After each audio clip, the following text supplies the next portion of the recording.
students. Today I will teach you the remaining part of the chapter 14 in SST subject, taxes. A government required funds to perform its duty. The chief sources of income for a king were taxes and services. जो government थी वह उसका जो खर्च fund का होता है वो टैक्स ही होता है. उस टाइम भी ऐसा ही था. राजा के पास खजाना टैक्स से ही भरता था.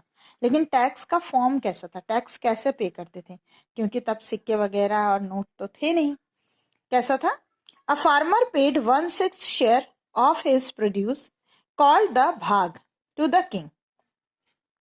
किसान जितना भी अन्न उगाता था उसको 6 पार्ट में डिवाइड करता था और 6th जो पार्ट होता था वह राजा का होता था, जिसको भाग कहा जाता था. While craftsmen did free service for the king, जो क्राफ्ट्समैन होते थे वह राजा के लिए फ्री में काम करते थे. The people who produced commodities submitted a part of the production, और जो कुछ बनाते थे वह अपना एक हिस्सा राजा को पहुंचा देते थे. बाद में जैसे weaver gave clothes, carpenter supplied articles of furniture, ऐसा. ठीक है. बाद में जब आपके कॉइन्स आने लगे, कॉइन एज आया, गोल्ड का, सिल्वर का, कॉपर का, तो tax were paid in cash. Tax cash में पे होने लगा.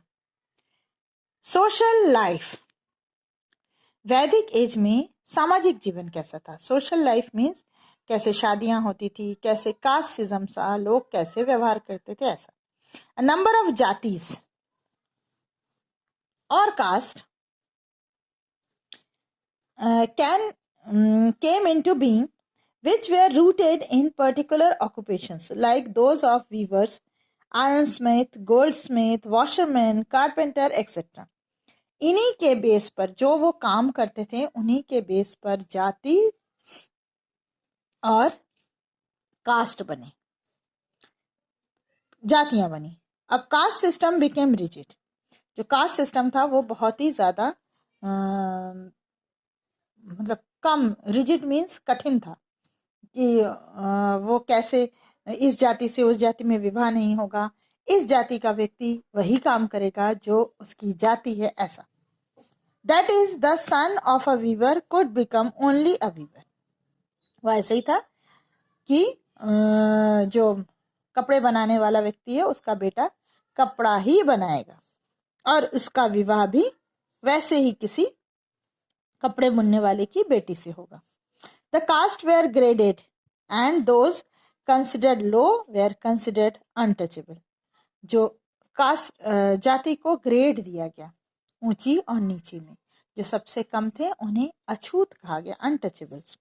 Each caste had its peculiar traditions. हर एक कास्ट का अपना कुछ ट्रेडिशन होता था अलग अलग. Customs continued to be a basic unit of society. उनका बाइंडिंग्स होता था, सोशल बाइंडिंग्स होते थे. मतलब समाज में ये नहीं करना, वो नहीं करना. ईटिंग हैबिट्स अलग होते थे, ट्रेडिशन अलग होते थे, कस्टम्स होते थे. द फैमिली कंटिन्यूड, और परिवार पीढ़ी दर पीढ़ी उसको निभाता जाता था. Personal life. एक पर्टिकुलर पर्सन का जीवन कैसे होता था, ये सारी चीजें पुरुषों के लिए होती थी. ठीक है. औरतें केवल उनका साथ देती थी. ये है आश्रम्स. हमारे वैदिक एज में आश्रम व्यवस्था थी. 4 आश्रम होते थे: ब्रह्मचर्य, गृहस्थ, वानप्रस्थ और सन्यास. ब्रह्मचर्य आश्रम वो होता था जब बच्चा या बालक पढ़ता था 16 वर्ष 17 वर्ष, जब तक उसकी पढ़ाई चलती थी वह गुरुकुल में रहता था. साधारण पोशाक पहनता था, चाहे वो राजा का ही बेटा क्यों ना हो. उसे किसी तरह का कोई शौक वगैरह पालने का कोई अधिकार नहीं था. केवल विद्या पर या जो भी शिक्षा उसे मिलती थी उस पर वह ध्यान देता था. फिर गृहस्थ, जिस उम्र में उसका विवाह होता था और वह पूरा शासन, अगर राजा का बेटा है तो शासन संभालता था, अगर वह व्यापारी का बेटा है या वह आपके क्षत्रिय का बेटा है तो वह अपने बच्चों का पत्नी का पालन पोषण करता था और देश के लिए काम करता था। फिर वह 40 वर्ष या 50 वर्ष की उम्र तक चलता था। 50 वर्ष के बाद या उससे भी थोड़े उम्र के बाद पति और पत्नी, जब उनके पुत्र बड़े हो जाते थे, काम कर पढ़ाई वढ़ाई हो जाती थी उनकी, तो पति पत्नी जंगल चले जाते थे, जंगल में रहने। उसे कहा जाता था वानप्रस्थ। वानप्रस्थ के बाद एक समय बाद फिर पत्नी को भी छोड़कर पति को और घने जंगलों में जाकर तपस्या या ईश्वर की साधना करने का समय होता था, जिसको कहा जाता था संन्यास। Were practised by the people of upper caste only, कि लेकिन ये प्रैक्टिस केवल ऊंची जाति के लोग ही करते थे। पोजीशन ऑफ वुमेन, समाज में औरतों का क्या स्थान था? Women enjoyed a very high place in the society during the Vedic age. Vedic age में औरतों का स्थान बहुत ऊंचा था। But this started to change, धीरे धीरे वो चेंज होने लगा। The rights to education and the inherit property were restricted. अब धीरे धीरे पढ़ने देना उनको, फिर उनको संपत्ति देना, ये सब कम होने लगा। Only the women of higher economic and social status could get education. और बाद में क्या हुआ कि केवल ऊंची पैसे वाले लोगों के घर की औरतें ही पढ़ाई लिखाई करती थी और साधारण लोगों के घर की औरतें नहीं करने लगी। रिलीजियस लाइफ, धार्मिक जीवन कैसा था?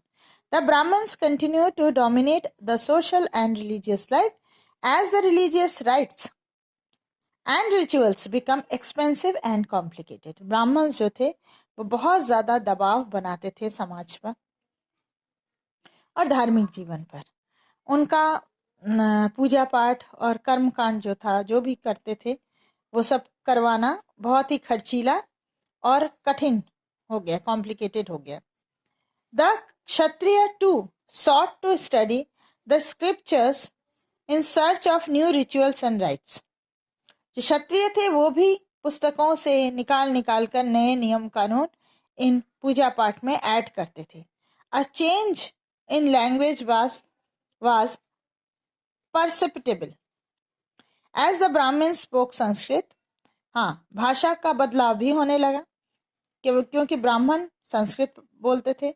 While the common people performed speak पाली और प्राकृत, साधारण लोग पाली और प्राकृत पर बोलते थे। Due to these reasons, Buddhism and Jainism prospered since their sacred texts were written in Pali। इसीलिए जैन धर्म और बौद्ध धर्म ने अपनी सारी पुस्तकें पाली भाषा में लिखी, जिससे साधारण लोग उसे पढ़ सके, संस्कृत में नहीं लिखी। Economic life, trade and occupation, many new trades and occupation emerged and the people engaged in them were attributed those occupations as their caste dictated। बहुत से नए नए व्यापार हुए और काम भी नए नए निकले, लेकिन उनके काम को देखकर उनकी जाति क्लियर हो जाती थी। Artisans and craftsmen organized themselves into guild। Many craftsmen and traders moved to town and cities। जो हाथ के कारीगर थे और बड़े बड़े कलाकार थे, वह अपना गिल्ड्स रखते थे, मतलब अपनी पहचान के लिए कि ये मेरा काम है, और वह छोटे गांव छोड़कर शहरों में बसने लगे। Similarly, a large number of people joined the army। बहुत से लोग आर्मी ज्वाइन करने लगे। With the introductions of coinage, trade prospered। जब से सिक्के का चलन शुरू हुआ, तब से व्यापार भी फला फूला। Settlements came up near market centers and these later developed into cities। जहां पर बाजार लगता था वहां पर बस्ती होने लगी, लोग रहने भी लगे, और बाद में वो जगहें शहर में तब्दील हो गई। Pataliputra, Ayodhya, Mathura, Vaishali were some important cities। Rivers were extensively used as trade routes। नदियों को से नाव में, मतलब उसको ट्रेड रूट, व्यापार के रूट में नदियां बहुत काम आई। Sopara and Bharuch were important sea ports. बाहरी देशों से बड़े बड़े नाव समुद्र के रास्ते भी आते थे, जाते थे। तो सोपारा और भरूच इम्पोर्टेंट सी पोर्ट्स थे। Major trade articles were silk, muslin, jewellery, perfumes etcetera. जो ट्रेड व्यापार के जो आर्टिकल्स थे वो सिल्क थे, मसलिन था, एक प्रकार का कपड़ा होता है, ज्वेलरी और परफ्यूम्स, मतलब जो इत्र होता है वो सब आता था और जाता भी था। Currency and measures.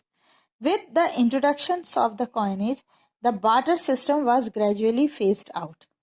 Barter system जो था, एक चीज को देकर दूसरे चीज को लेने वाला जो सिस्टम था, वह कॉइन एज के आने के बाद, सिक्के जब चलन में आए, धीरे धीरे खत्म हो गया।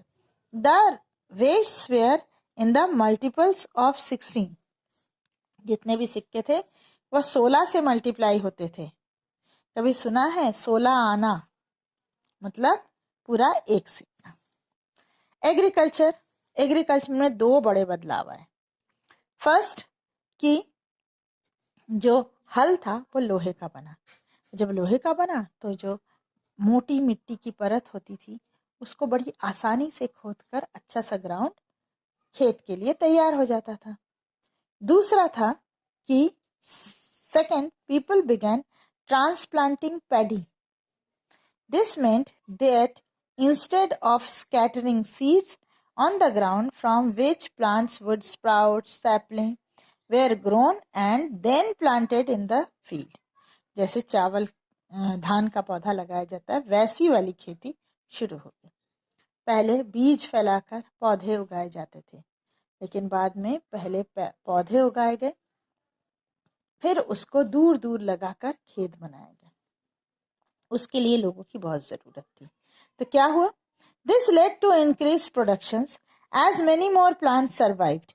However, it was back-breaking work. Generally, slave men and women and landless agricultural laborers had to do this work. अब जब लोगों की ज़रूरत हुई तो दास, दासी और जिनके पास ज़मीन नहीं, ऐसे लेबर, कर्मकार्स बोलते थे, वो भी काम आने लगे। Agriculture became the main source of revenue for the state. Wheat, rice, sugarcane,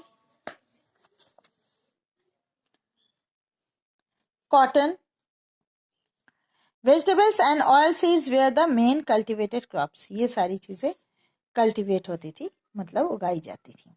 education कैसा था? गुरुकुल सिस्टम था।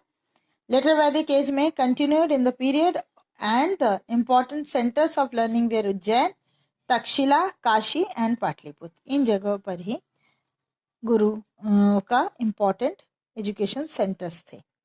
Pataliputra, modern day Patna, was the center of excellence in the spheres of education, art, culture and commerce. Pataliputra एक बहुत समृद्ध शहर बना art, culture, commerce और शिक्षा के क्षेत्र में। पाटलिपुत्र भारत का सबसे मतलब इन सब चीजों में फला फूला शहर बना था। मगध, क्योंकि वह मगध का कैपिटल था। मगध सबसे बड़ा किंगडम था, महाजनपद कह सकते हैं, जिसके राजा बड़े बड़े शूरवीर हुए और उन्होंने छोटे छोटे महाजनपद को भी अपने में मिला लिया और एक बड़ा साम्राज्य बना। पहला साम्राज्य भारत का वो था Magadh. Magadh became the most important महाजनपद in about 200 years. Many rivers such as Ganga and Son flowed through Magad. This was important for transport, water supplies. बड़ी दो नदियां थी। मगध समृद्ध भी था। किस किस चीजों से? नदियों से। गंगा और सोन बड़ी दो नदियां थी जिससे पानी की व्यवस्था पूरी हो जाती थी। Making the land fertile, parts of Magadha were forested. Magadha का आसपास पूरे घने जंगलों से भी घिरा था। Elephants which lived in the forest could be captured and trained for the army. उस जंगल में हाथी रहते थे जिसको पकड़कर आर्मी के लिए या सेना के लिए ट्रेन किया जाता था। Forest also provide wood for building houses. घर बनाने के लिए जंगल लकड़ी भी देते थे। Carts and chariots. Besides there were iron ore mines in the region that could be tapped to make strong tools and weapons. और साथ में लोहे की खदान भी निकली मगध में, और जिससे weapons और tools बनाए गए. Magad had two very powerful rulers, Bimbisar and his son Ajatashatru, who used all possible means to conquer other Janpads. Bimbisara और अजातशत्रु पिता पुत्र थे और उन्होंने मैक्सिमम कोशिश की कि सारे जनपद को वो जीत लें. उसके बाद जो राजा आए वो थे Mahapadmananda, was another important ruler. He extended his control up to northwestern part of the subcontinent. Rajgriha in Bihar was the capital of Magad for several years. Rajgriha बहुत दिनों तक पाटलिपुत्र के बाद वो रहा, कैपिटल रहा मगध का. Vajji. While Magad became a powerful kingdom, Vajji a republic. Magadh monarchy था, लेकिन वज्जी क्या था? रिपब्लिक था. विद इट्स कैपिटल वैशाली, वो भी बिहार का ही एक शहर है. वैशाली वज्जी का कैपिटल था. Was under a different form of government known as gana. गण और संघ दो ग्रुप होते थे वज्जी में. अलग टाइप का उसका गवर्नमेंट था. क्या क्या होता था? Organisation. Vajji was a confederation of 8 clans of which the Lichavis were the most powerful. Vajji में 8 प्रकार के ग्रुप ऑफ पीपल होते थे जिन्हें क्लैन कहा जाता था, जिसमें लिच्छवी सबसे पावरफुल थे. और भगवान बुद्ध भी वज्जी के ही में ही उनका जन्म हुआ था और वो शाक्य क्लैन के थे. उनके पिता का नाम राजा शुद्धोधन था. इन द गना और असंघा there were not one but many rulers. The Vajji Confederacy was ruled by a tribal republic comprising of several sangha. Each sangha was ruled by a raja. वो संघ में डिवाइडेड था वज्जी, और हर संघ का जो हेड होता था वह राजा कहलाता था. The main sangha in the Vajji Confederacy were Lichavi, Mala, Videha,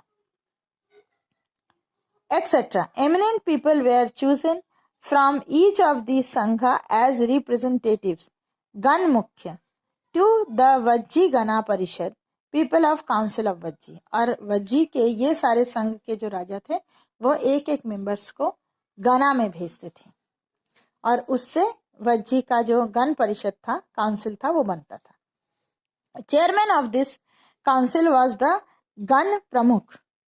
जो ग्रुप ऑफ पीपल बनते थे हर संघ से आकर, वो उसका जो चेयरमैन होता था ग्रुप का, उसके गण प्रमुख कहा जाता था. And was often referred to as the king. राजा जैसा ही उसका सम्मान होता था.